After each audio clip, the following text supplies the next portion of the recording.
आखाती देशामध्ये युद्धविराम झालेले असून सुद्धा याचे परिणाम देशासह राज्यातील अनेक जिल्ह्यांना घरगुती गॅस सिलेंडरचा तुटवडा जाणवत असून नागरिकांना स्वयंपाक करण्याकरिता सुद्धा सिलेंडर उपलब्ध होत नाही.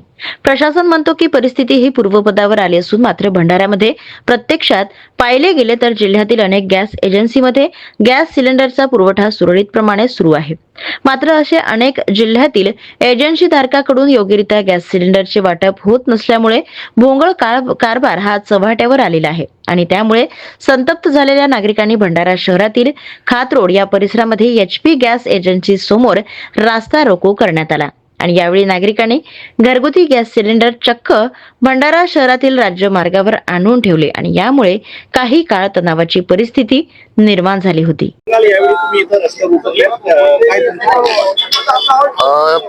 प्रमुख मागणी ही आहे की सगळ्या लोकांना जो त्रास होत आहे नाहक तो त्रास होऊ नये आणि सगळ्यांना सिलेंडर मिळावा. कारण की आजूबाजूच्या गावातील लोक परिसरातील लोक येऊन रोज ताटकळत उभे राहतात कुठं कार्यालयासमोर. स्पेशली याच एजन्सीचा भोंगळ कारभार आहे जो भंडाऱ्यातली बाकीच्या एजन्सीचा काहीच प्रॉब्लेम नाही, तिथं सुरळीत सगळी यंत्रणा चालू आहे. परंतु एचपीची जी गुर्जरची एजन्सी जी आहे गॅस एजन्सी, त्या एजन्सीचा असा प्रॉब्लेम आहे की मागील 2 महिन्यापासून नाही तर हिवाळ्यापासून तो चालू आहे. त्यांचा मालक फोन उचलत नाही आणि मालक सुद्धा बसत नाही तिथं. आणि महत्वाची गोष्ट म्हणजे तिथला जो मॅनेजर आहे तो परस्पर तो एजन्सी चालवण्याचा प्रयत्न करत आहे आणि जी गाडी येत आहे किंवा जात आहे त्या जे सिलेंडर येतात ते ब्लॅक करून ते विकण्याचा प्रयत्न करतात. आणि इथं जे लोक ताटकळत उभे आहेत त्या सगळ्या लोकांचा जो त्रास होत आहे तो भडका उडालेला आहे आणि स्वयंस्फूर्तीने लोकांनी हा चक्का जाम केलाय.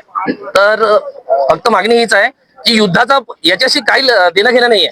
बाकीच्या एजन्सीला जर सुरळीत यंत्रणा चालू आहे तर यांचा जो नियोजन आहे तो नियोजन चुकलेला आहे. तर तो नियोजना अभावी आम्हाला गॅस सिलेंडर मिळत नाही आणि लोकांच्या एवढ्या समस्या आहेत तुम्ही स्वतः जाणून घेऊन राहिलेत आणि बघून घ्या तुम्ही वाटेल तर.